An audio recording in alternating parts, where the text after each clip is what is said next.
Good afternoon, good evening, good morning, whenever the fuck you're watching this episode's Backyard Blitz. We are back. Got plenty of shit to talk about. Got the whole gang with us. Chug-a-lugging. Got the pod going up on a Tuesday. We are live here. Whether you're watching YouTube, Twitch, Facebook, we appreciate you tuning in. My name is Raul Herrera, and like I said before, we got the whole gang here. So let's go right down the line. Andy Flint, how are you, man? I'm good, man. What's going on, guys? Happy belated anniversary, man. First week back. Yeah. That could have been killer last week. Senior says hello to all from Alfred Station. Hey, Dad. Hey, Dad. Gary, how are you? I'm good, man. I'm good. Missed you last week, Andy. Good to have you back this week, bud. Yeah, I'm looking forward to it. We definitely have a lot of things to talk about. Yes, sir. So I guess we should just go ahead and dive right into it.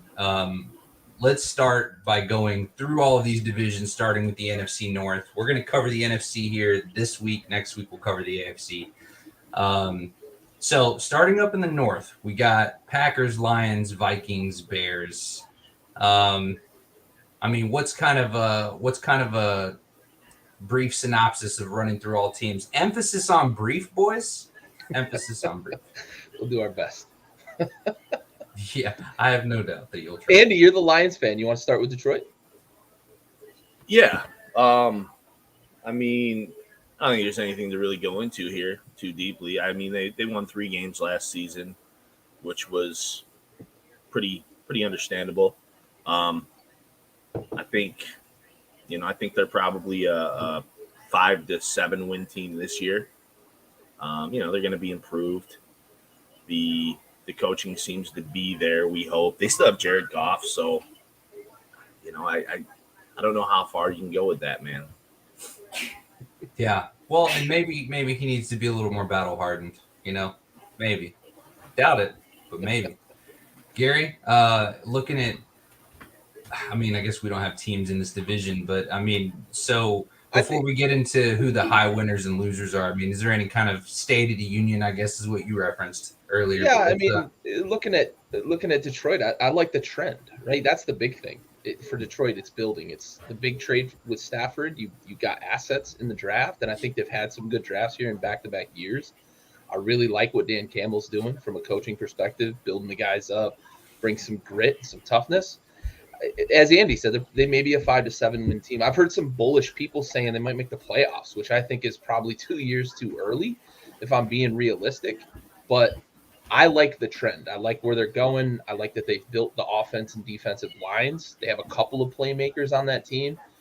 And Andy said it. If they get quarterback play, I think that team can be good. Not this year, but in a couple of years. If they continue to draft well, build that foundation. I think the surprise here, maybe, I don't know if it took anybody by surprise or maybe I assume it took everybody by surprise. Devontae Adams gets traded out of the division, and you suddenly think, if you're a Vikings fan, right? I mean, maybe not the Lions so much or the Bears because they're both in kind of rebuild mode, but if you're a Vikings fan, you have to think this is the year that the Packers are susceptible, right? They don't have Devontae Adams, but then you look on the defensive side of the ball, and they've built a fucking juggernaut on that side of the ball. So, I mean, Andy, what are your thoughts here at the top of the division? Vikings, Packers, what's the state of the union there with those two? I think the Vikings are going to win the division. The Vikings tend to be the team that sneaks one in on Green Bay every few years anyways, whether it's, not necessarily winning the division, but winning 11 games or 12 games. They have a lot of, you talk about the defense, they have a lot of firepower on offense. I mean, they have Dalvin Cook's one of the best running backs in the league still at this point. He has to stay healthy. But, you have the emergence of Justin Jefferson, could establish himself as maybe the best receiver in the NFL already, and it's crazy to think about.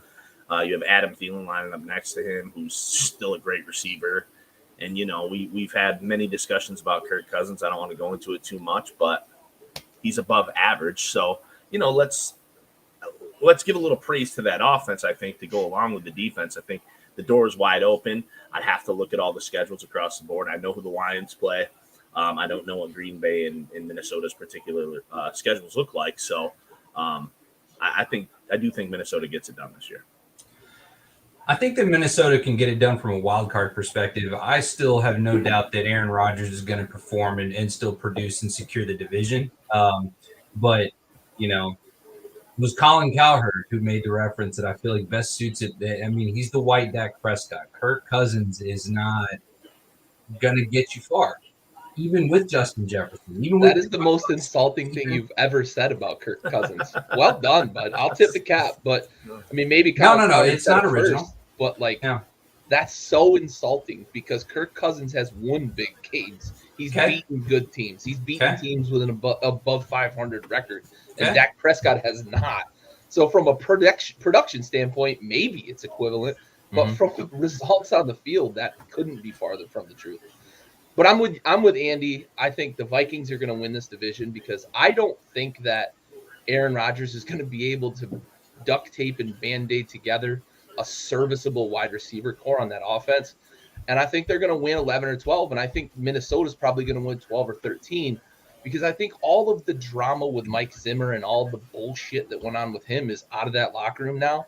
Kevin O'Connell's a good coach. He comes from the McVay vein. He also has familiarity with Kirk from his time in Washington. I think Minnesota this year is the year that they've got everything in place. So I'm with Andy. I've got Minnesota winning this division. It's not going to be easy. Green Bay's obviously not going to go away quietly. I just think that Green Bay's going to find out that they're going to lose some 16, 14 games this year because they just don't have enough weapons on offense. People are going to be able to stack the box a bit against Aaron Jones because Allen Lazard, for all of the talk that Aaron Rodgers loves the guy, he's not Devontae Adams, right? So I just don't know that they're going to be able to generate enough offense to complement that defense. Now in December, January, you might see that defense start to take games over because that's when defense starts winning games. But I think throughout the course of the season, they're going to struggle. They're going to struggle to score points on offense, which is incredibly surprising to say with Aaron Rodgers. Well, and we do see, like, for anybody who plays fantasy football, and that's probably most people watching, Allen Lazard is already, we're seeing the Aaron Rodgers effect because he's going ahead of guys who are better players than him. There's the Christian. He's like ADP, like 15 or something right now. It's crazy.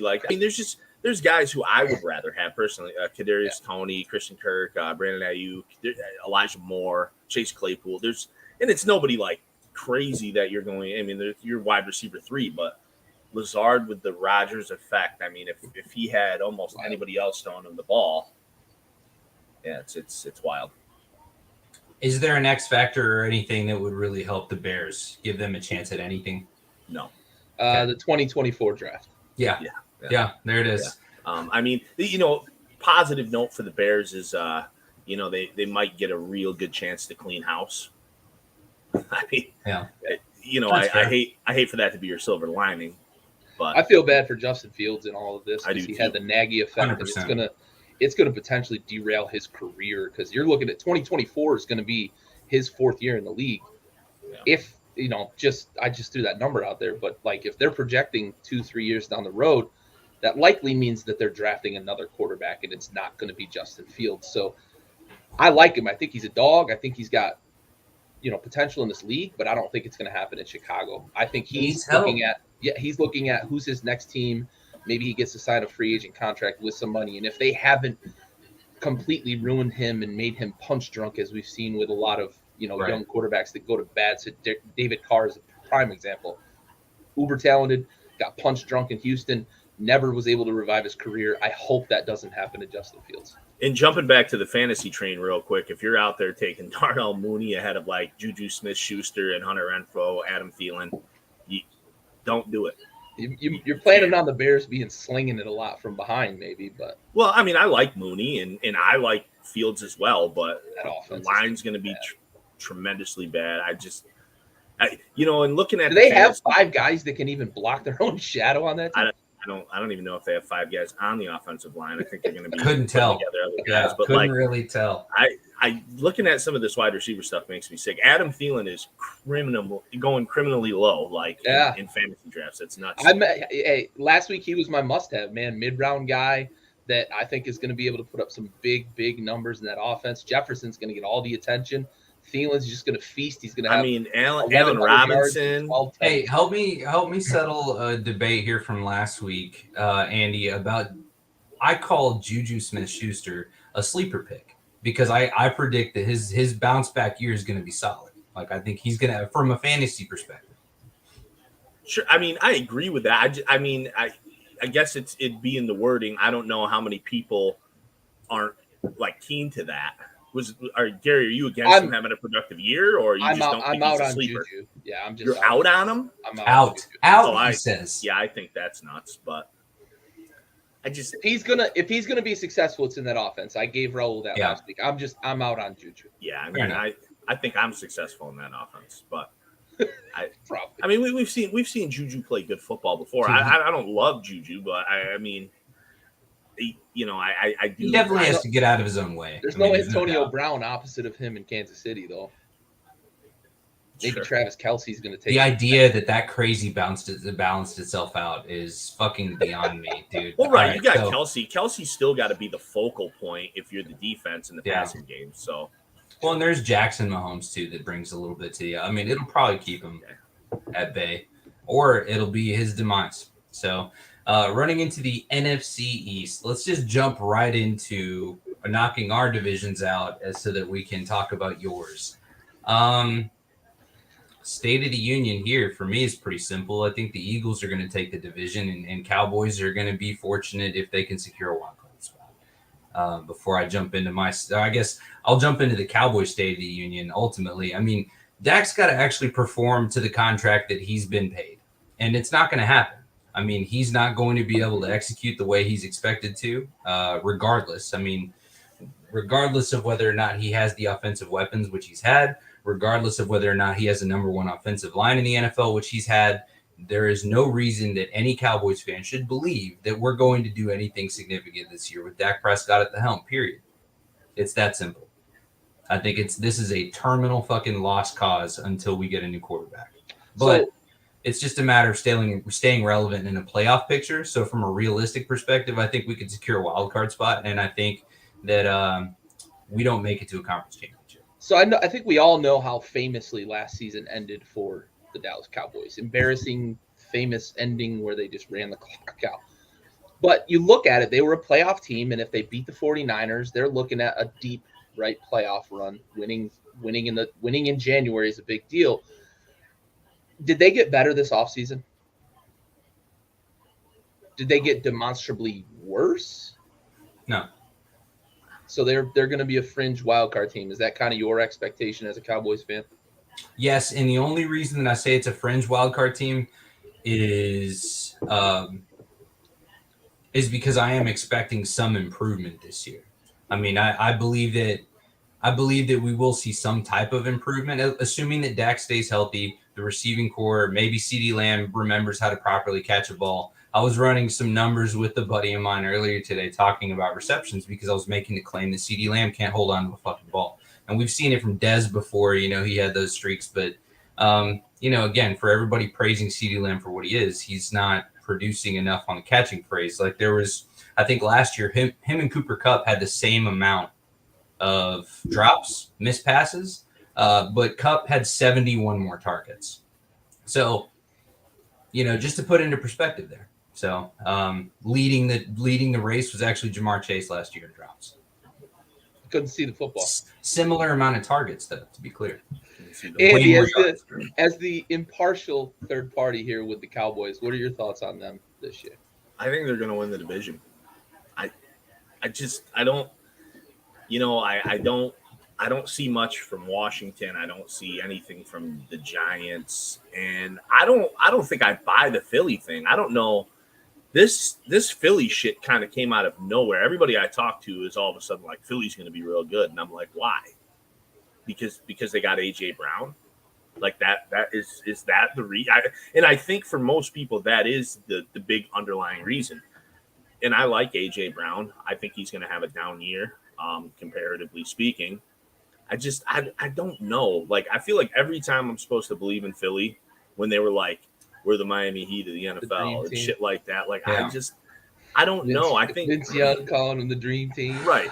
Dallas is still good enough to win 10 or 11 games, and I think 10 or 11 games might get it done. So, yeah. I mean, they won 12 last year. I want to be clear about that, too. The only reason I say that Philly takes it is because they were close enough to beat us. Like, within the last few years, they've been relatively close enough to take the division. Washington has had their moments, but for the most part, it's been it's been always between us and the Eagles. And so I think that they just now had the edge with AJ Brown versus we haven't made enough really significant changes in the offseason to really make a big impact, but I do still expect improvement. But that's only because of the gelling of the offense. Like, I'm curious to see this Mike McCarthy, Kellen Moore relationship to continue to develop. I just want to see how that looks this year.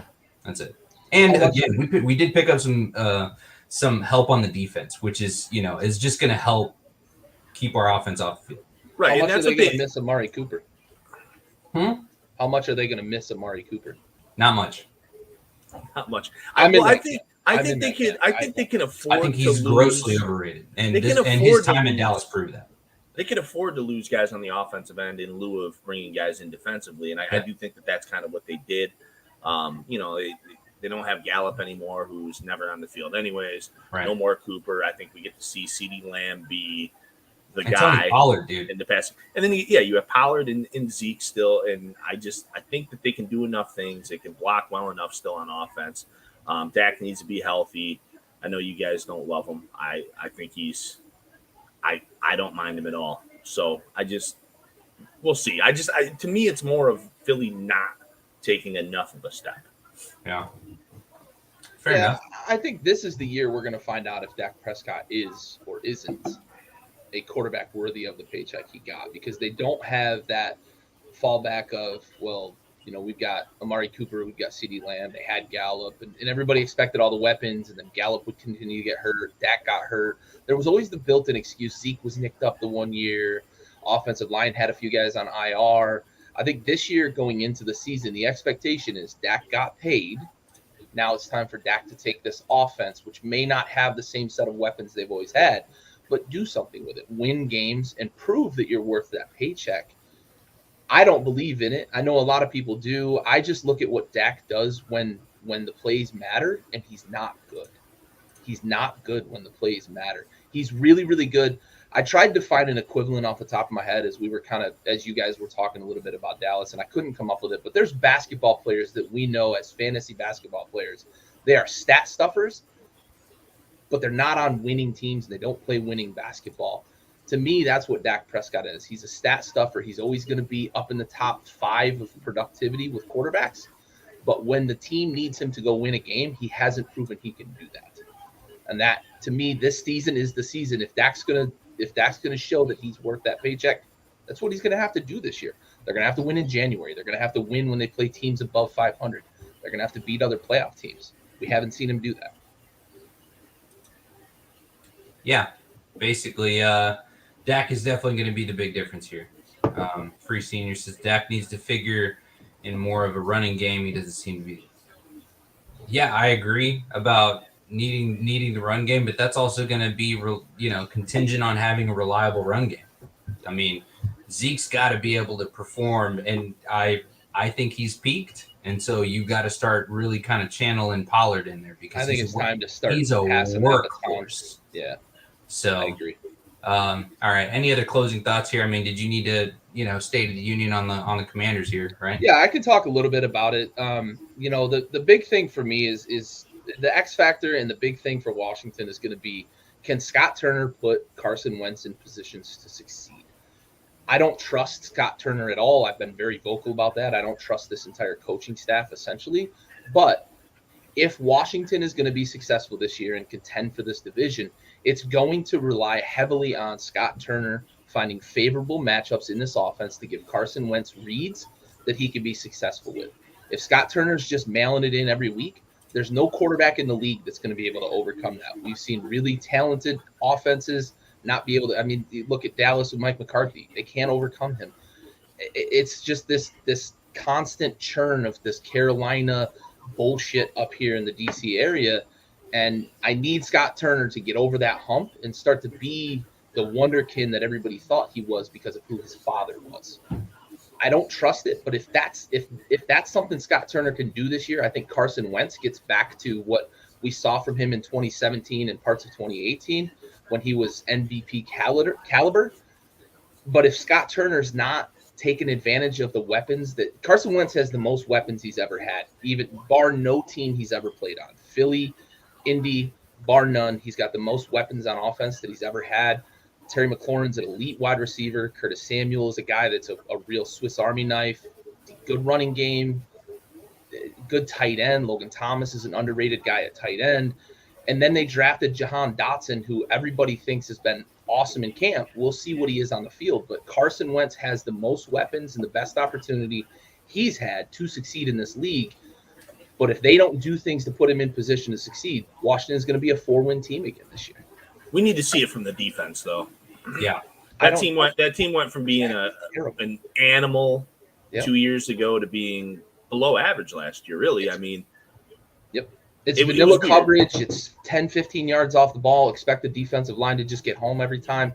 Offenses are going to pick you apart, and it's what we've seen from the last 18 months from this fucking team. I mean, and it wasn't just Washington. We saw, the Colts in Miami with great defenses be bad. Yeah, they were middle of the pack. I mean, it's one of those things that it can go away so quick, and teams can prep for it so quickly. And if you can't do things on the other side of the ball and you're relying so much on your defense in this era, you're fucked. So yeah, I think Carson Wentz is a bum, but that's a fair take though. There's no counter argument to that. Yeah, it's easy for people to point out he lost to Jacksonville last year when it was on the line, but nobody wants to talk about the defense being awful and Jonathan Taylor not being able to run the ball against Jacksonville. Right. I've never loved the dude. I mean, I don't know.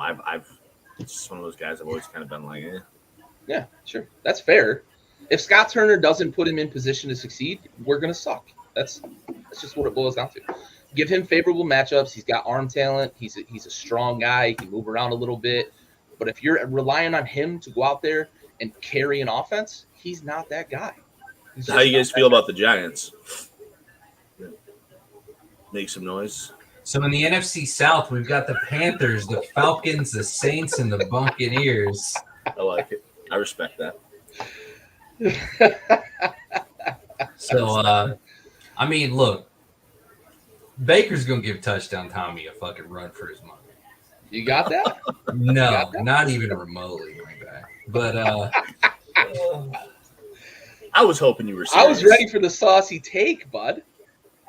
I wanted that to be serious. No, but honestly, I do feel like I do feel. Oh God, that's bad nostalgia. So it's not going to be the Saints. It's not going to be the Falcons. It's not going to be the Panthers. I want the Panthers to be the dark horse to just throw Touchdown Tommy off his rocker, only because this Bucs camp doesn't there's no confidence in this Bucs camp, right? Like, it's Tommy's the reason why there's confidence in this Bucs camp, but even then there's his attendance is kind of sparse, and there's these conditions where he's still kind of, he's still Tom Brady. He's still Tom Brady. He's still got his I just feel like he's much more distant from the team, and maybe that changes when the season starts. But I would absolutely love to see the Panthers just take the division. So locked it in for the win. The Panthers are taking the NFC South. That's a great hot take. I like it. I'm in. So real quick on the Tom Brady thing, and Andy, you can jump in after this on what you think of the NFC South here. But there's been a lot of talk about what's going on with Tom. Some people thought maybe death in the family. Supposedly this was scheduled. So when he announced he was coming back, this was I'm going to come into camp. I'll be there for 2 weeks. Then I've got this thing with my family. I'll be back before week 1. So this just looks like a player that just kind of called his shot and was like, yeah, I'll be in. I'll get some chemistry with the boys, and then I'm out, and I'll be back, and we'll go win some football games. And if anybody could call a shot like that, it's the lead singer, right? It's the fucking lead singer who never goes to the practice. He just shows up and sings. Well, and the Bucs only need to win fucking 9 or 10 games probably to win that division. I mean, Atlanta's going to be awful. Not much over 500 on the season. So we have no confidence in the Saints here? No, dude. I don't think I do.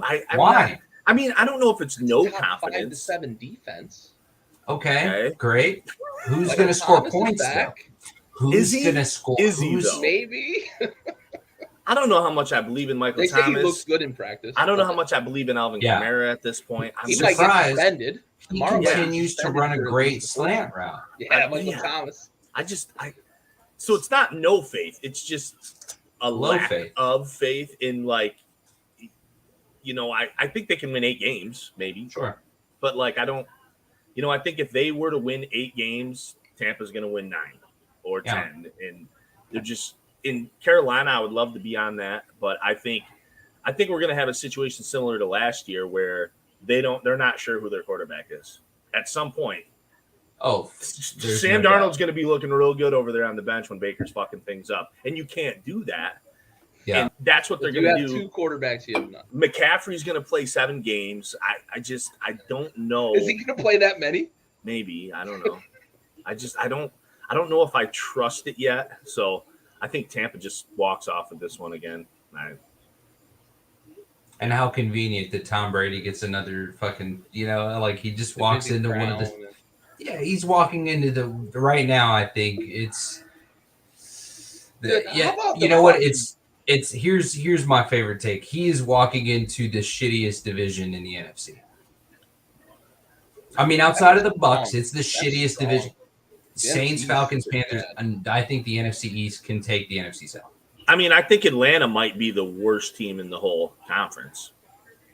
They might be the worst team in football. Strong possibility. So, yeah. I mean, the Giants are still waving like, "Hey, we're here," but Atlanta is going to be. I feel bad for Kyle Pitts. I just don't. Fucking Mariota running around behind the line of scrimmage, back and forth, back and forth, back and forth. Gets a sack, gets a pick. I don't know what to do with that team. And so, I mean, speaking of an Atlanta connection, now you got like Julio Jones just casually strolls to Tampa Bay. How about the embarrassment of riches in Tampa? Gronk retires, and Tom just calls Julio and says, "Hey, bud, you want to come catch red zone passes?" And that's what it is too. You want to have 480 yards with 7 touchdowns. Right. It's the fucking retirement league, but they're still getting rings. Right. And you can score some playoff touchdowns. I did make this mistake with Tom Brady once in a wide receiver when Chad Johnson went to New England. I was like, he's gonna fucking have 10 touchdowns. Johnson was so washed. And I was just arguing with people about it, and I was so wrong. Dude, this is the I mean, simply put, this is the Tampa Bay Buccaneers are like the Ride Away tour. I mean, it's the farewell team. Tours. Yeah, the sunset. Think about team. what they can line up. And of course, it's Florida, right? The retirement state. It's like Dwayne Wade's first championship with Miami. Yeah, Shaq and fucking all the people Antoine that Walker, Alonzo Mourning. Think about what the Bucs can line up on 3rd and goal from the 2. Julio Jones, who's 6'4", Mike Evans, who's 6'5", Cameron Brate, who's like 6'4", and then they just signed Kyle Rudolph, who's like 6'3", and probably the biggest bodied tight end in the league. That's so silly to line that size up. And not to mention they've got the best probably slot wide receiver in football with Chris Godwin, who just wins every matchup he's ever faced. And if you get in this situation too, I was thinking about this the other day. So you have Evans out there, obviously, and you have Godwin out there, and you could just say, Julio, go play tight end out there. Let's get you with a middle linebacker or some shit like that. Flex you out against the fucking against an just run up that seam. What are you gonna do about it? Like nothing.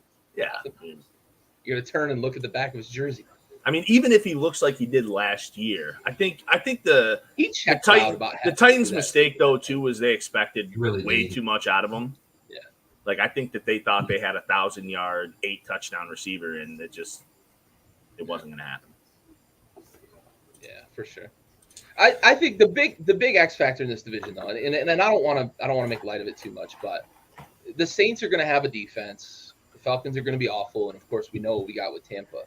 If Carolina gets 17 games from Christian McCaffrey with Baker Mayfield at quarterback, who we know can utilize a running back, we saw him do it in Cleveland quite a bit. When they were healthy on the offensive line, when he was healthy, he was pretty damn good. He won the only playoff game the Browns have won, in this fucking millennium.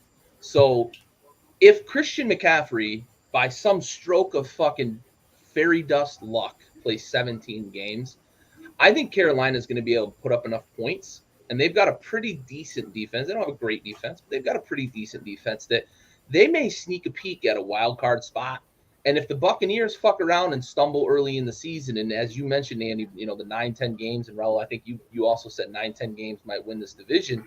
Carolina might fuck around and win 9 or 10 games, and suddenly we're looking at a Week 18 that matters, right, for both Carolina and Tampa Bay. Now, I know I'm stretching really, really far to expect Christian McCaffrey to play 17 games. 7's probably a stretch. 17's a fucking huge stretch. But if things all break their way, I think Carolina can score some points because they've got some decent wide receivers, and they've got the best running back, dual threat running back in football if he plays. So that's my X factor in this division is Christian McCaffrey's health. I think that changes everything for Carolina. With that being said, fucking Panthers taking it, boys. Listen, I would agree. My last point on this, that if he plays 14 or 15 games, that's a completely different assessment of what I'm giving them with what I expect them to play, which is less than 10. Right. I really think it's less than 10. Yeah. And maybe I'm just scorned because I had him in fantasy last year. You're just talking, I mean, if we're talking halfway through the season, you're taking the under. Yeah.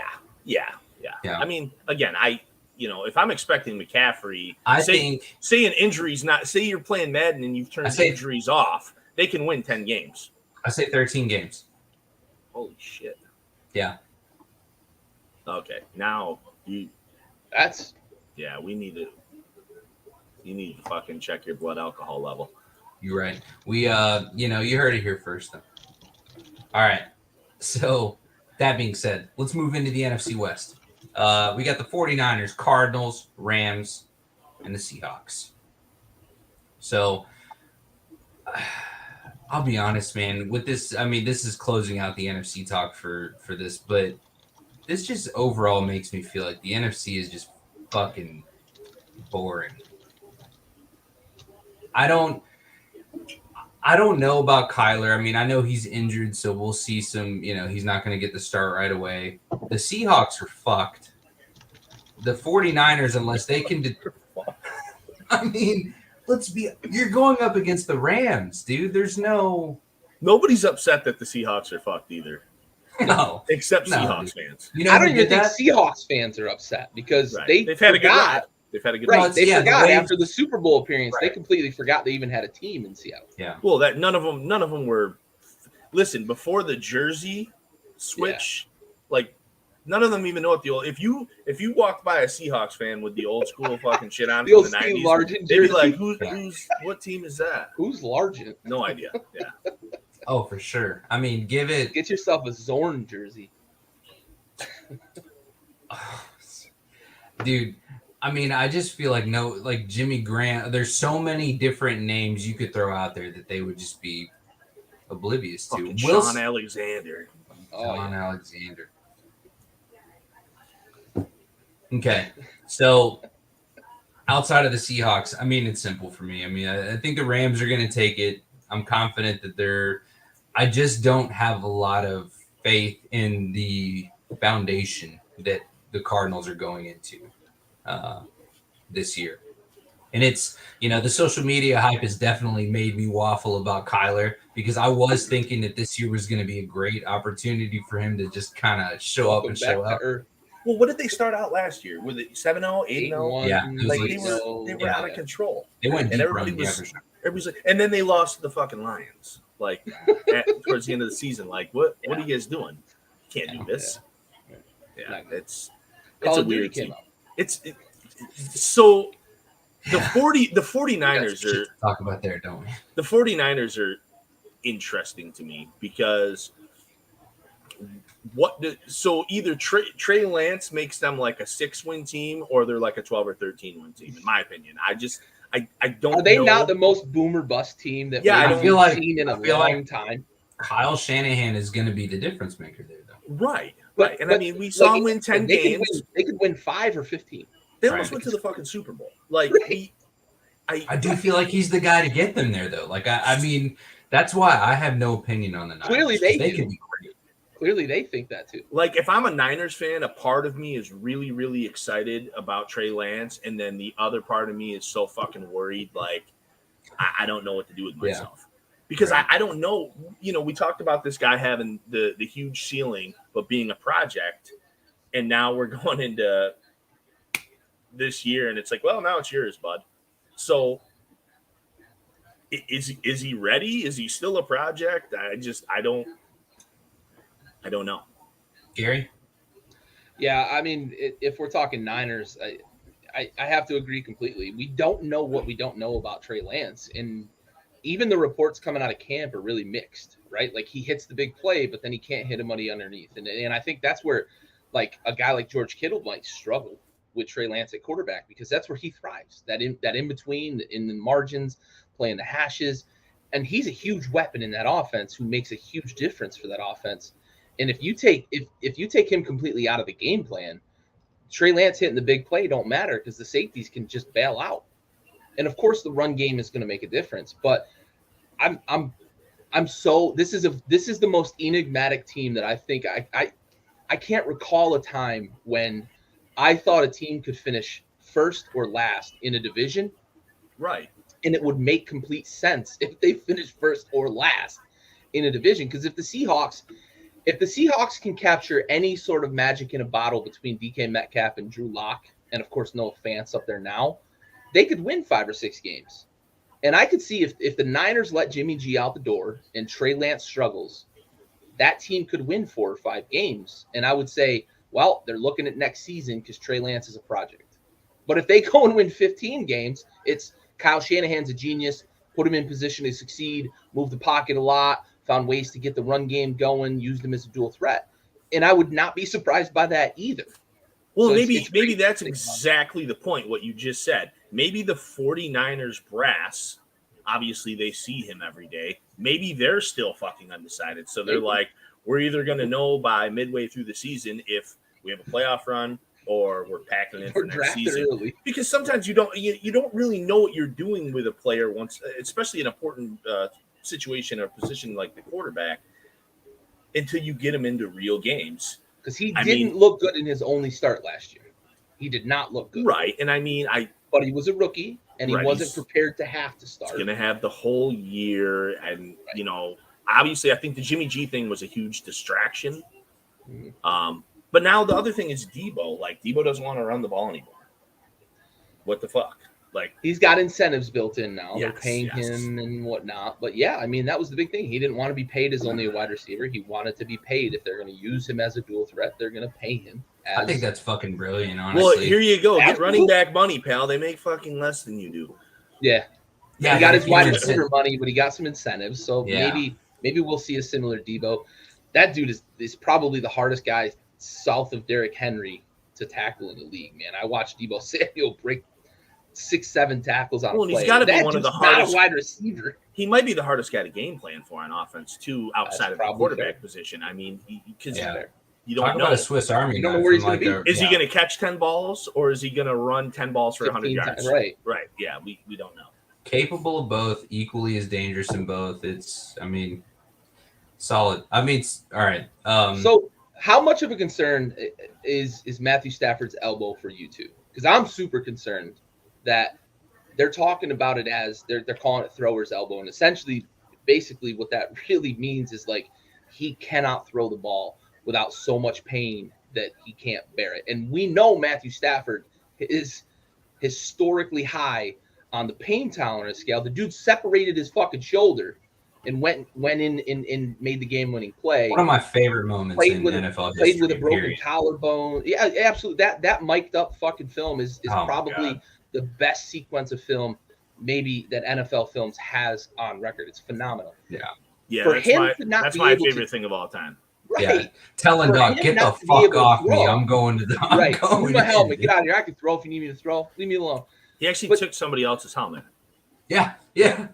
But that guy not being able to throw no radio in that helmet. How concerned are you for the Rams? Well, I'm really concerned because I don't really know a whole fuck a lot about John Wolford.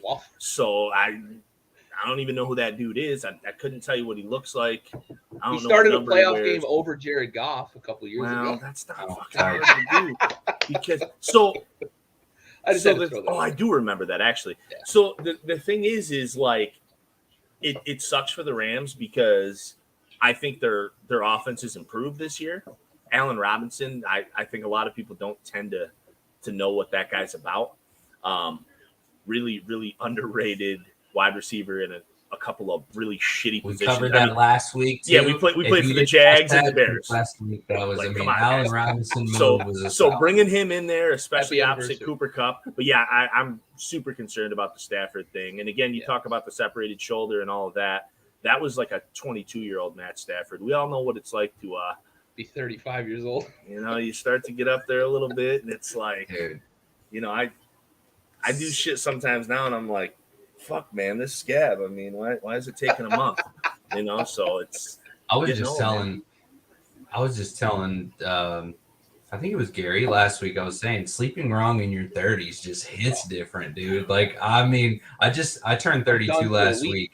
And yeah, it used to be like I'd sleep wrong, and then by like noon, my neck's all right. No, man, I slept wrong on Thursday, and by Sunday, I still wanted to die. In your 20s, dude, my early 20s, I'd wake up on like a hardwood floor somewhere, no blanket. I used to sleep In on my the cement jeans. floor in Right. your basement. Yeah.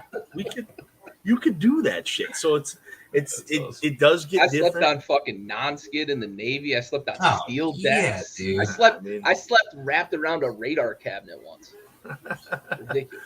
Listen, I can't. Not I no don't more. even know. Not How no many more. times- I slept with half my body hanging out of a dorm room closet, Gary.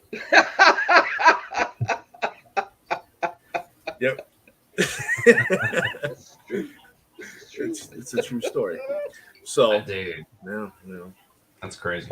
I don't is- even. Let's just move Yeah. on there. So All right. if we're gonna pick winners from every division, let's just continue into the West. We're gonna go backwards here. Who's the winner in the West? Gary? I have to assume health for Stafford, so I'm picking the Rams. Flint? Yeah, I'm Rams too. Yeah, I'm Rams. NFC South. Panthers, Falcons, Saints, Bucks. Who we got? Bucks. Fair enough. NFC North, Bears, Lions, Vikings, Packers. I got Vikings. I got Vikings. I got Packers. All right. NFC East, Giants, Commanders, Cowboys, Eagles. I went Cowboys. I didn't make a pick when we were first talking about it. I am going to make this pick based on the fact that no team has won it 2 years in a row. I don't trust the Eagles, and the Giants are terrible. I'm picking the 9-8 Washington Commanders to win the NFC East. Good for you, dude. It's nice seeing some resemblance of confidence in your team. I know That was did like a of, backhanded compliment. I should have said 8-9, but yeah. God forbid you give them any kind of. I gave them a winning credibility. record. I'm turning a Jesus. corner. I'm turning fucking over done a with new them. leaf. I thought they were going to win last year. I Yeah. called them to win last year, and they You pissed know who me doesn't off. deserve that, dude? Scary Terry don't deserve that. He does. That's facts. He He got doesn't. paid, though. He got paid. He got paid. That's fine. Paid. I'm Living looking that forward to Bradley seeing- Beal I am life. looking forward to seeing Chase Young back. Honestly, I gave a lot of praise to the Eagles when we were talking about the NFC East, but simply put, for me, it's the Cowboys. I think the Cowboys are going to secure the division. I mean, it is what it is. I'm going to have faith in the team. And let's wrap it up with the NFC North: Bears, Lions, Vikings, Packers. We've already done that, haven't we? We already did it, dude. My bad. You're I was We running didn't- through we this didn't do list. basement if you want to run back through basement. But Okay, Oh, we basement. did the basement. I got All Bears right. there. The Bears. Yeah, I think the Bears have the Bears. I think the All right, Bears and- hoping the Bears so they can get a high pick. I mean, All even the Lions are like, these guys suck. Yeah, the yeah, Bears, exactly. East, NFC East. Giants, Giants. That's easy, yeah, Giants. Yeah. NFC South, Falcons. Falcons. Yeah. Falcons. It's a tough go. And in the West, it's This is the the one sixth division- man. I got picking- Seahawks. I'm picking the Cardinals to finish last in that. No, division, my to be honest. Wow, I really? just That's so listen. rude. I think this off-season nonsense. I think things are going to unravel quickly for that team. I think it's early and often that Kyler's going to be offended by questions from the media, I agree. and I think that they're going to unravel early in that season. And Cliff's not going to be able to turn the corner. I agree. They don't have DeAndre Hopkins. I don't think Marquise Brown is a fucking difference maker in the NFL. He was awful in Baltimore. I don't I think agree. that the chemistry with Kyler is going to make a difference. They don't have weapons outside of DeAndre Hopkins when he's hurt. Don't you think some of sorry. Don't you think some of what made Brown successful though with Lamar Jackson is going to translate to Kyler, like the extended plays? Because when you extend the play and you let the guy open up the field, I think that's where he was hitting pay dirt, right? It may create more opportunity. It wasn't off of his ability to run her out. He was just out there for a long time. Those defensive backs can only. But it is about his ability to get open. Right. I think Kyler will help that. But and Rondell Moore, I like Rondell Moore too. But see, Gary. I agree with all of that. I think the Cardinals are going to unravel early. I think the Seahawks are going to be sneaky better than people give them credit for. Maybe I'm a fool. Yeah. I like Drew Lock more than most people do. Yeah. I think you're a fool too for the take, but I like the take. I respect it. But here's the thing though, as I believe I agree with everything you said about the Cardinals, and I still believe that the Seahawks are going to be worse than that. That's fair. They're rebuilding. I think Drew Lock is better than he's gotten credit for in Denver. They were not set up for success on offense. That's fair. There were so high expectations, and I think the Seahawks are going to sneak 6 wins. I think the Cardinals, it's going to unravel early, and they're probably going to maybe salvage 4 or 5 wins out of the season. And here's a hot take for you. I think Cliff Kingsbury's fired after the season. I think they're going to realize throughout this season that Cliff Kingsbury is not the coach they think he is based on the success they've had in the previous couple of years with a really, really soft schedule. They've had a really favorable schedule for 2 years. This year they've got a little bit of a tougher schedule, but I think things unravel early, and Cliff Kingsbury does not survive the 2022 season to coach in 2020. Translation, Cliff is dog shit. That's Gary's words. He's hot dog water. Absolutely. Oh, yeah. I do believe that I don't believe that that's really that hot of a take, to be honest, though. I mean, fair. I think after this year, it could totally be justified if they don't perform well that he's gone. Like, I don't think anybody would be surprised on that. Right, but I don't. The hot take is predicting that they're not going to do right, because I don't think most people predict him to be in a situation to lose his job. Sure, that's right. So I agree. I agree with you on that, Raul. I think, like, obviously, if they win 5 games, he's probably going to can. My bad. I just decided that we needed to define the spiciness of that take, and that was still plenty spicy, but you had to think about that. I like it. I like it all around. All right, so let's move into the most important part of our segment. Start salute to service. Wait for I'm just gonna. I was pouring a drink. I know it was my fault. I'm an ass. I was pouring a drink. My bad. Let's move.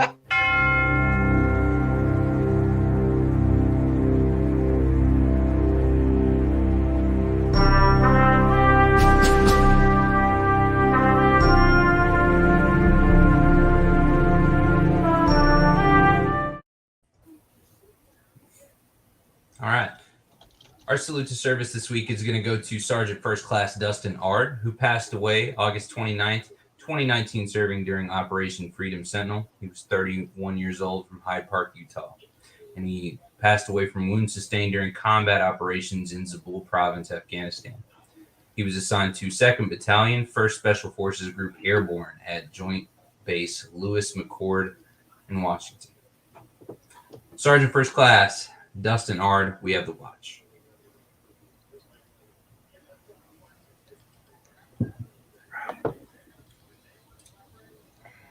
So I am looking forward to this next topic, but I won't interrupt Andy anymore. Go ahead. I was gonna ask. I just want to ask Gary what he was drinking. Oh, I got Makers. I've got the cask. Okay, that's a good one. I was tossed up between 46 and cask. I want cask this time. I don't know what happened to my palate with Makers. I really used to like Makers a lot, and now I don't think I like it anymore. Yeah, you've probably gotten over sweet bourbon. I don't know. It's I don't know. It's weird, but I used to like. It used to be one of my favorites. The last couple times I've drank Makers, I've felt like it almost had like a rum spice taste. And yes, that is exactly. And I'm not with that. Even the 46, I was like, why does this taste weird? I haven't had it in a long time. I'm kind of out on Makers. I've been drinking a lot of like that Defiant that I brought home one time. I had some scotch. I actually had last episode I was drinking tequila. I haven't had Makers in a very, very long time. So I I drank went. tequila 2 episodes ago. I don't remember the end of the episode. Hell yeah, brother. Yeah, I had it last week. I figured this week I was looking at whiskey and Makers kind of stuck out to me and said, fuck it, we'll grab something. Next time you're up, we'll have to go to the new place because they got so much fucking tequila. I didn't know there was this much tequila in the world because most places about that well, last because time we were out at the Max there. Right. You told I me mean, you're in New York, so most places are like we have Patron Silver and we have Jose in the well. Dude, this dude, they got like 5 Patrons. I'm like, I didn't even know Patron made this many things. They got the one is like aged. You were telling me like red or something, dude. It's good. They got. Have you ever had mezcal? Yeah, they got mezcal down there. It's good. Okay. They got that Casamigo shit is trash. I just didn't know if you guys had even heard of that. Yeah, no, they did this. I mean, this new place that it used to be a barbecue place. Now it's like a burrito joint.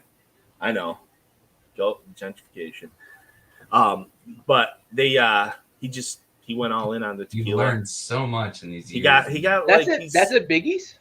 Yeah, that's where they got all that. Yeah, he's got like 30, nice. 40 bottles of tequila, like different shit. You know, he's got them like rode out from top shelf to bottom shelf. Sure. And they do like flights and stuff down there. I've been trying to get into it. I still can't. Oh, dude, shit on a tequila flight and a fucking big ass burrito. Sign me up. Oh, dude.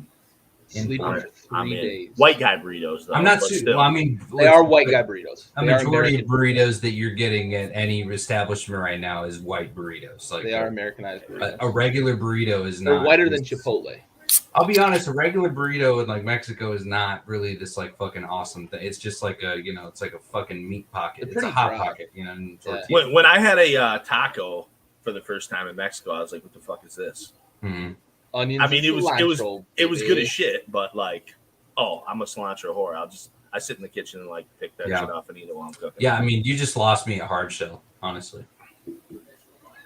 Hard shell. Like corn has a place, but then there's hard shell, and that's not a thing.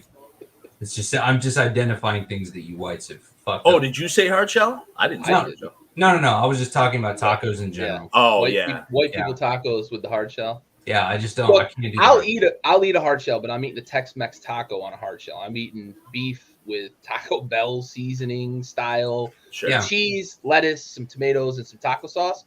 Yeah. I'm Americanizing the shit out of that. But if I'm eating authentic tacos, soft shell. Most people I know also don't even use like a corn tortilla. Anyways, they're using flour tortillas. So that's completely. Yeah, but if you're not heating that bitch up on a pan, then you better be heating it up on a pan. And you're turning it with your fucking bare hands. So it's the only way to do it.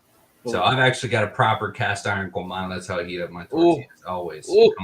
Anyways, let's jump into our mailbag, man. This is kind of like my first. This first one is kind of my favorite one. So I'm looking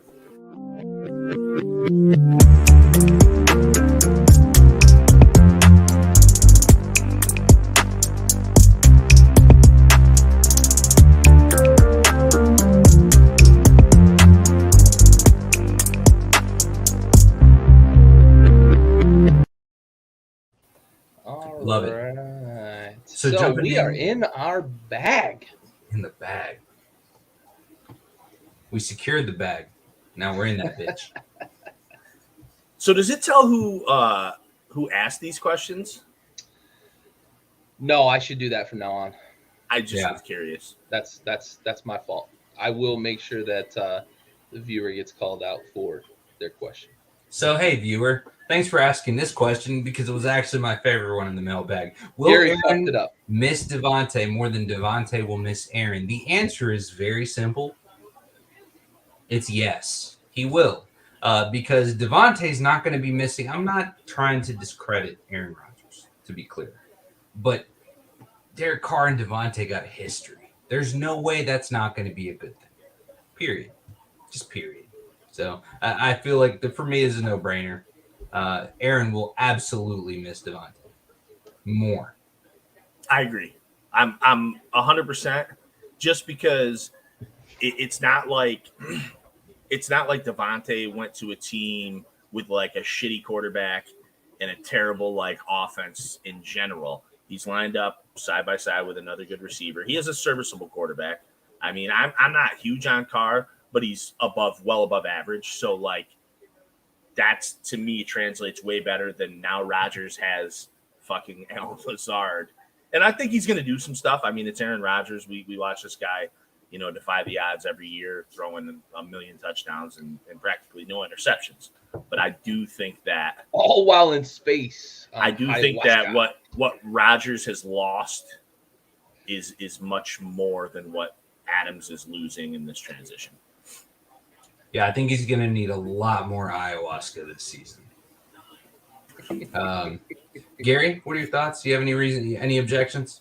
I wanted so badly to turn this on its head and say, yes, Aaron Jones will miss Devontae more than Devontae will. But I like that. I'm not going to do that. Because we know what this question's about. I'm a little tossed up on this because of who Aaron Rodgers is, right? And I think if anybody's going to make Alan Lazard a star and Romeo Doubs a star and Robert Tonyan's going to be a productive tight end, it's Aaron Rodgers, right? But Andy hit it on the head. Devontae's going to a place with a great quarterback. He's very underrated. I would disagree, Andy, that he's not just serviceable. He's a great quarterback. He's just been saddled with some complications. I call him well above average, like 2 sentences later. Okay, then we'll go with well above average, but I'll take that a step further. That I think Derek Carr's a great quarterback. I think that he's sneaky prolific on a bad team. He takes it. Last year's Vegas Raiders roster was not a playoff roster, but they made the playoffs because of some of the plays that Derek Carr can make in crunch time. I think this year with Davante Adams on that squad, the chemistry, he's not going to have to be chasing points all the time late in games. And I think they're going to enjoy really smooth sailing. And Devontae's going to miss Aaron less than Aaron's going to miss Devontae, because I think in week 9, 10, 11, we're going to hear Aaron Rodgers repeating what he's saying this week. And I'm tired of these drops. I'm tired of these miscues. I'm tired of these brain farts from these rookie wide receivers. We're going to hear that midseason from him. This is absolutely true. Aaron's going to miss Devontae more than Devontae will miss Aaron. Well, there you have it. Thank you, viewer, for submitting your question. Next time, we will shout you out. We did not this time because of a failure. I'm just kidding. No, we're not pointing any fingers. No, we're not pointing any fingers. God forbid the one guy who has initiative in this group do anything for us. All right. Hey, this is a good point. Rodgers does a lot of this. He does throw the ball away. He's very cautious with the ball, which could really negatively impact that offense because they don't have that safety, that skill set, that security blanket that Davante Adams has been, for sure. Great point, Dad. All right, so this is another fantastic question. Thank you, viewer, for submitting your question. Better ratio this season, Kyler's KD or his TD to interception rate? I mean, I think his KD is going to be fucking elite, dude.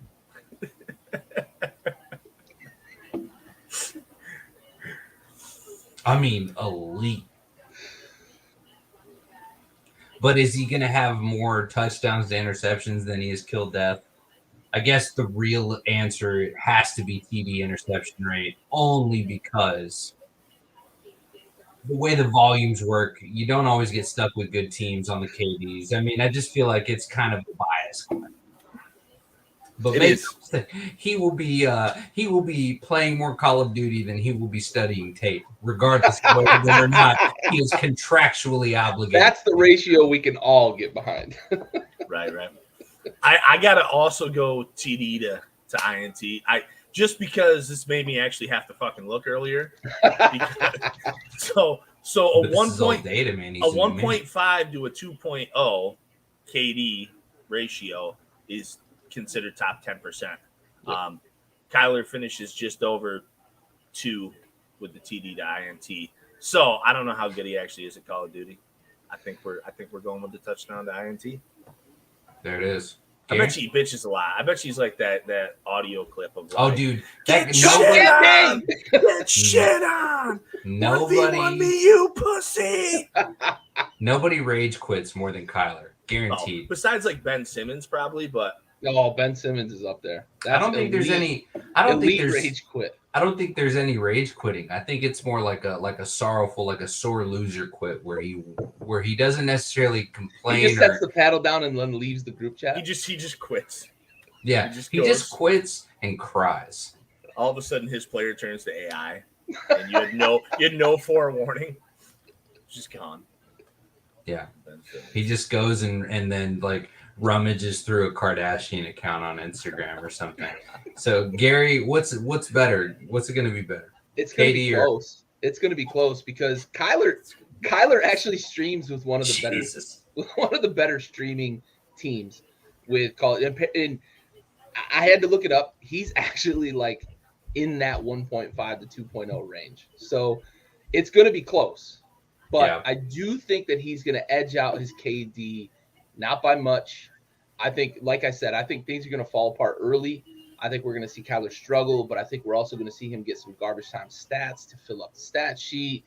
So it's going to be by maybe a quarter point here. We might see like a 2.1 touchdown to INT and maybe a 1.8 on the KD, right around there. I mean, 1.8 is a very high, like pretty elite. I'm not trying to claim that I was good at all, but like I was at like a 1.12 and I thought I was the shit. Getting over 1.0 is. Oh, I just kept it over 1. I think all you had to do was keep it over 1. Yeah, 1 was always my. If I get below 1, I'm mad. But you're up in 1.5. Oh no, if I get below 1, I'm starting a whole new account. So like, bro, if I'm 6-4, I'm camping. Oh, for sure. Camping. My favorite thing back in the day of the Xbox 360 days was to go in and we'd have a whole full party. We'd jump into a lobby and we would simultaneously change our clan tag to camp and just watch all the people cycle through the lobbies. They're out, yeah. They're like, no, we're not hanging out with this. And then they would try us. Camping was the fucking, especially Odd Job. If you ever allowed him to be in the game, camping with Odd Job was fucking brutal. Dude, that game was so glitched though. The GoldenEye, like if you play with like proximity mines, you just fucking that. Like if that was an online game now, the rage quitting videos out there would be fucking insane. People would be burning their houses down. Yeah, thank God those TVs were made of glass back then. Oh yeah, you couldn't even pick a fucking 22-inch up. Yeah, now without 2-person assistance. That's a 2-man lift. Yeah, that's a 2-man lift. Those 2 televisions, man. Jesus. All right, let's jump into the next one in our mailbag. Will Daboll turn things around for the Giants? No. I mean, I was gonna go with fuck no, but yeah, I support no. And for 2 reasons. Not just because it's the Giants, but because it has nothing to do with Daboll. He sucks. I don't think I'm not a big Daboll fan either. Like I don't think that I don't know. I just think that he was in a situation where he was shielded in a sense and sure. But the Giants are a fucking dumpster fire. Like I feel like they're like in a decade's worth of trouble at this point. Well, I mean, years served kind of counts at this point because it's been a few years.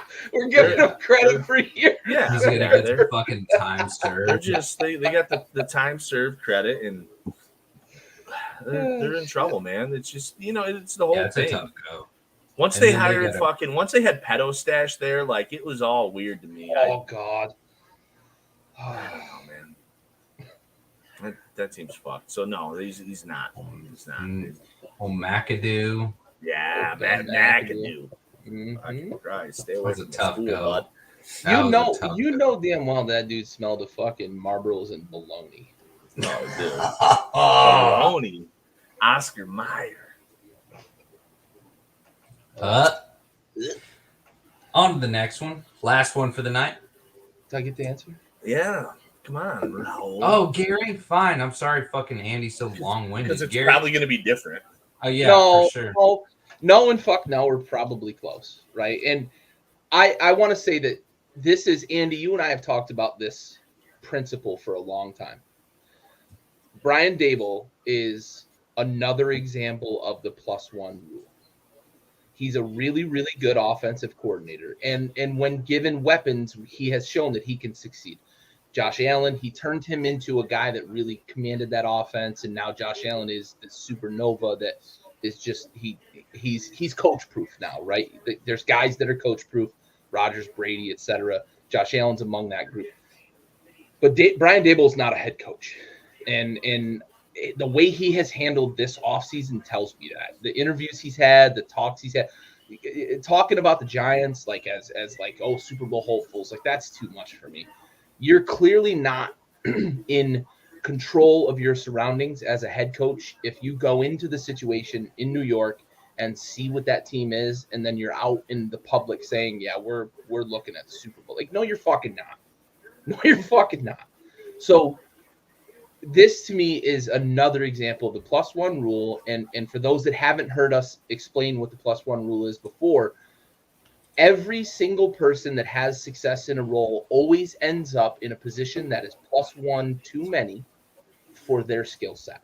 And, guys like Jim Schwartz and, Rod Marinelli and, why they got to always be fucking Lions coaches? Yeah, there's 2 Lions coaches, but I'll say North Turner. North Turner, really good offense coordinator, not a great head coach.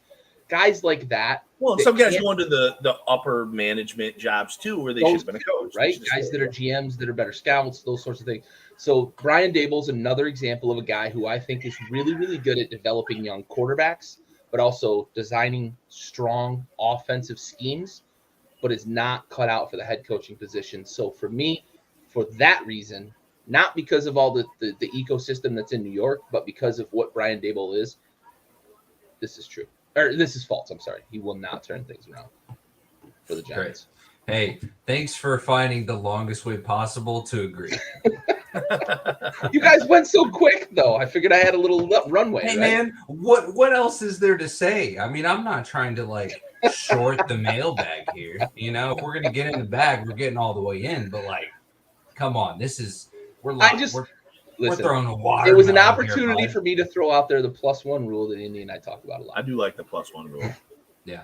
Right. I just feel like as long as Daniel Jones is your guy behind center, and as long as Saquon Barkley continues to have ACLs made out of balsam wood, I think that we're probably like how fucking specific that got. Yeah, dude, my man's not even 2-ply. He's like that shit that your finger pokes through when you're wiping. Like that's what his ACL is made out of. It's got the Target bathroom tissue. Oh, dude, yeah. For sure. We ready for the last one? There's another one? There is That wasn't on that list. That was 3 or 4. That's your fault. Are the Panthers a better team with Baker? That is my fault. That was on there. My bad. Anyways, are the Panthers a better team with Baker? Allow me to waffle. Andy. This is tough, man. Right? Fuck. I feel like I was really confident in yes going into right now, and I'm like, I'm going to say yes as long as they don't fuck it up. As long as they don't fuck it up by doing what I said earlier and looking at a couple bad games of Baker, because it's going to happen, and saying, oh, Sam Darnold. It's like the fucking meme where the guy is walking with the chick looking at the other chick. That's what they did last year. I feel like that's what they're going to do again. There's already been some weird talk since Baker's been there of oh, no. If Baker's your guy, let him be your guy. Unless it gets really, really fucking bad. And that's not a 3 or 4 week stretch. That has to be, 2 more, 7. there has to be more foundation. He's coming into a new situation. If you want him to be your guy, let him try to be your guy. Give him the season. So I do think with that very specific set of rules that I just gave to Carolina's brass, which they're going to follow, I do think they're a better team. Matt Rule has joined the chat. Look, I think of all of us, including Stove, who was with us all last season, talking about Baker Mayfield. I think of all of us, I'm the highest on Baker. And for me, it boils down to who the Cleveland Browns were when he was healthy and when people around him were healthy. I think that in a system that Baker can take control and on a team that has some weapons, because I believe in some of the offensive weapons that Carolina has, assuming, again, big assumption, assuming Christian McCaffrey is available for that team, Carolina's a better team with Baker. And I don't think it's close because Sam Darnold is still seeing Bill Belichick's ghosts, and he doesn't even fucking play in that division anymore. Sam Darnold needs to be cut. And Andy, this is my counterpoint to your point about give Baker the reins. You have to cut Darnold before the season starts because you can't trade him. They've already entertained that idea. Nobody fucking wants him. Nobody's going to pay any portion of that contract. So you have to cut Sam Darnold and eat everything you've given up for him, including money and draft picks that you traded to the Jets to get him. Wash yourself clean of that and be 100% invested in Baker. I think Baker Mayfield is a much better quarterback than he got credit for in Cleveland because of the ego of Kevin Stefanski. And we see exactly what happened in Minnesota with Kevin Stefanski and Mike Zimmer and all of the issues that they had up there. Kevin Stefanski is pretty toxic as a coach. He was really toxic in Cleveland when it came to Baker. Matt Rule is a much different approach. That city, that ownership group, that coaching staff is ready to accept a winner. And Baker Mayfield, with a few exceptions in Cleveland, is a winner. He won in college. He won the only playoff game the Browns have won in this fucking millennium. They're a better team in Carolina with Baker, and they have to go all in. They have to release Sam Darnold before the season starts. And with that being said, Baker makes the Panthers a better team. I agree, because in order to not agree with that would contradict my prior statement that the Panthers are taking the fucking division. And they are. They're taking the division. And so with that being said, 13. I'm gonna double down with Baker, even though he's Boomer Sooner, even though he was an absolute fucking 55-gallon barrel of hot dog water in Cleveland. He wasn't, though. He wasn't. He had his moments. There was some really, really high highs and some really low lows. And he played well enough in that game against Kansas City. I mean, that fucking okay. bar he bar outdueled was Mahomes in that game. Bro, that bar was Papa Smurf low. That fucking dude. Sure. It's the Browns. That's fair. It's entertaining. I mean, I listen. I think high Jeff highs, agrees low with lows. you. Jeff agrees with you, Raul. Carolina in the South. My man. I hope you guys are fucking right. I mean, you're not, but like I really hope you are. I would. That's love fine. I mean, it's easy for parody you to would be take great. a safe route. We're gonna, I mean, I have to. Like, I mean, I get it. I get it. Same You got reason faith I in don't Baker. fucking believe in Santa Claus. Like, I just, it's Same reason why you're a Lions fan. You're just not really good with making good decisions, here I we go. understand that. No, I understand We that. damn boys. Yeah, you're right. Good call. Good call. Appreciate that. Lining me up there. It's what do we do? I'm fucking bobbing and weaving over here. You're Again, throwing. one thing I've appreciated about you, Andy, just to go ahead and extend the olive branch, is that you and I are both realistic fans of our teams. As are you, Gary, of course. We're all realistic fans. We know we're not going to the fucking Super Bowl this year, fellas. Like, we all know. We gotta call out our team. We gotta hold our team accountable, goddammit. It's real fans like us that keep the organization intact. I'm conditioned to accept failure. No shit, dude. You're like, battle hardened. It's a mindset. You were charcoal and now you were diamond. I mean, I'm Randy Quaid in fucking Major League. Oh yeah, that's where we are. It's They'll tough. fuck it up. That is a fucking phenomenal ref. I mean, it's. I love that reference so much, though. That is so good. I'll be honest, there's probably no better way to end the show. So with that being said, closing thoughts, boys. Gary can't even breathe. Andy, I can't. That's such a good reference. No, I can't wait to dig into the AFC because it's going to be way more entertaining. I think finally, we've had this thing for years where like the NFL's been the dominant, factor in the NFL, and you would have the Patriots or something like that poking their heads out. And we're shifting now. We used to be, it was like, oh, I don't know, man. There's like fucking 8 teams that can win the NFC. Now it's kind of not that way, and I think the AFC is starting to kind of emerge is that more action-packed conference. So that'll be fun. Gary, now that you've caught your breath? I agree 100%. Next week's going to be fun. AFC is stacked. It's 8, 9 deep, and they've probably got 12 teams that you could say are really good. Yeah. 8 that are There's likely, a whole division that are like Super Bowl contenders. Right. Look at the Ravens were in first place when Lamar went down, and the AFC is going to be fun to preview next week. I think we're going to have some real spirited debate next week when looking at a couple of those divisions. I think we're going to have some really good conversations. Oh, we better. There's no way we're going to agree like we did. The NFC, like you said, Andy, you put it perfectly. There's like 3, maybe 4 teams that you consider Super Bowl aspirations for.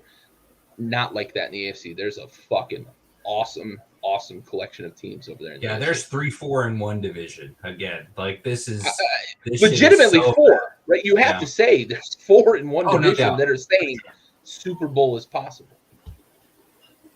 That's an entire division. Just a little teaser for next week. Tuesday, same time, 8:30 Eastern, 7:30 Central, Backyard Blitz. Brought next week, by tune in. We're going to be talking AFC. North Sorry. I'm hitting some comments here. AFC next week, Jeff. We look forward to seeing you. I know you're a big AFC. If you got questions, be sure to message us. Be sure to hit us up so that you can be in the mailbag. We're trying to be in our bag every single week. And Gary might remember that you asked the question. He might not. He might shout you out. You may have to tune in to remind him that we need to be shouted at. So, anyways, you sip on your spicy makers. Andy and I are going to handle the real business. That's fair. That being said, the boys, Andy Flint, Gary Freeze, Raul Herrera, Backyard Blitz, brought to you by Backyard Sports Media. We are out of here. See you guys next week.